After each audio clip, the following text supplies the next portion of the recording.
So guys, this is day number 131 of our daily English speaking challenge, and in today's video we are gonna talk about like I actually I'm struggling to find newer topics every day for our videos. So I don't know like on which topic we are gonna talk about. Okay, so let's pick up a random sorry. So let's pick up a random topic from our surrounding. Okay, so let's talk about the overpopulation of India.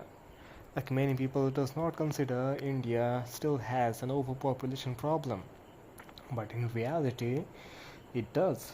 It does have it. If you see in the practical life that if you live in any metro cities of India, then you will definitely feel like all these metro cities are being congested.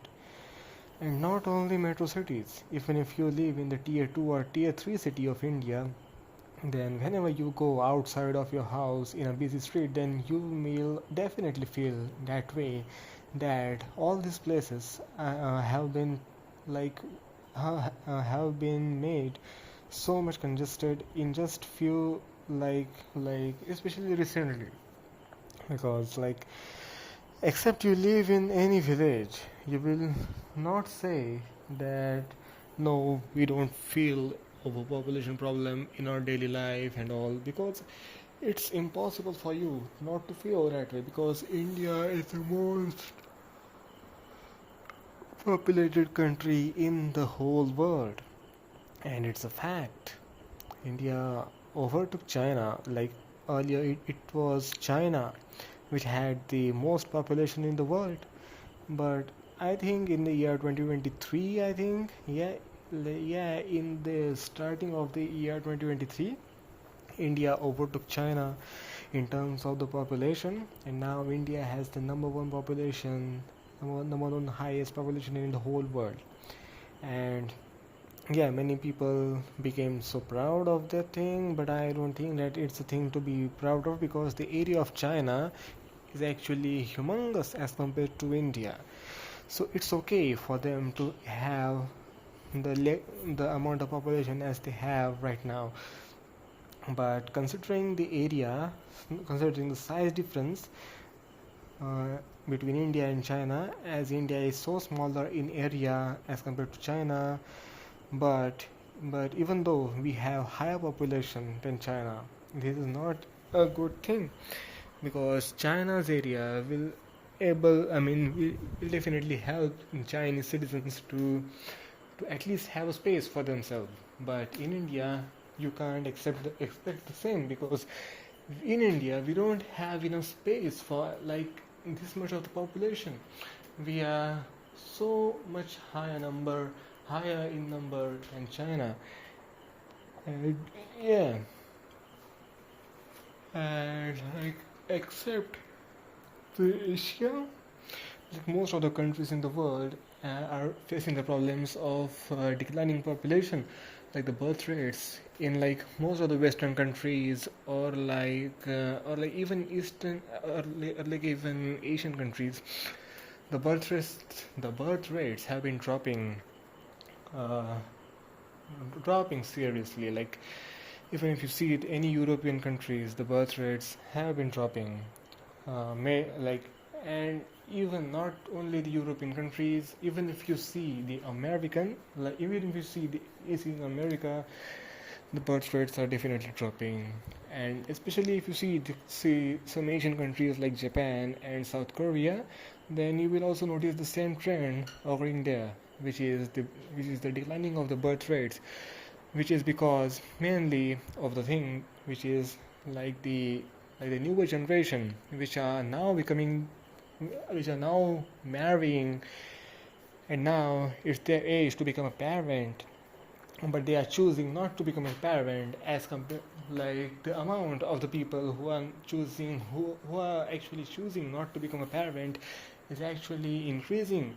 Like if you talk about Japan, I like yeah if you um, like yeah, if you talk about Japan, like certain amount of the population, like around, I don't know the exact amount of the population who don't wanna have a child, but I think that the married population, like around half of the married population don't wanna have a child uh, in anywhere in the future.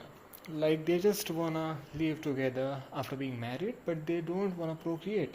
So I know it's the personal choice, but like even if like they are saying like half of the people in Japan who are married, they think that they don't wanna procreate, like after they getting married. So it's a little bit of concerning thing for the Japan. It's not just a little bit of concerning thing, but it's a very huge concerning thing because the half of the married population of the country, when they think that they don't want to procreate, then it creates a huge risks of the future, like for the future of the Japan, because definitely Japan is actually the like Japan has the average age of the population which is actually more than around the world, which means that on an average older people are more in Japan as compared to the younger people. And the main reason is that and the main reason for this is basically the dropping in the birth rates in Japan from like early 2000. The birth rates are not just dropping in Japan in these recent years, it has been dropping since the early 2000 era. So, yeah, that's the reason the average age of of a Japanese, is actually increasing. Like, India is actually a young country. The average age of an Indian is in his 20s. So, yeah, which means the birth rates are not dropped and like have not dropped significantly, which is a good thing, and which is a good thing for the future too. But in Japan, in South Korea, and in certain European countries, the every year, if you see the average age of the person in that country, then the average age is actually increasing every single year because the birth rates are dropping and people are getting older and older, and the fewer people or and very few people have been like are getting born in the country. So yeah, uh, that was the topic for today's video. And if you have anything to add on uh, other than my point that I have stated in this video, then you can definitely do it after like in the comment section of this video. I will be definitely happy to listen and to read about all your views and all of your points. So yeah, do that and like, share and subscribe, and we will meet in the next video. And if you have any other topic that on which I can make my new video on, then please do write down it in the comments, because I am really getting out of the topic. Like I'm not really finding a new topic for this type of videos. Like I am actually doing it every single day from like last 131 days, and literally in these last 131 days I have literally covered 131 random topics that I see around me. So yeah, just give me another topic, because right now I think like I feel like I'm getting out of this topic. Okay. So yeah, that's it for this video, and we'll meet in the next one.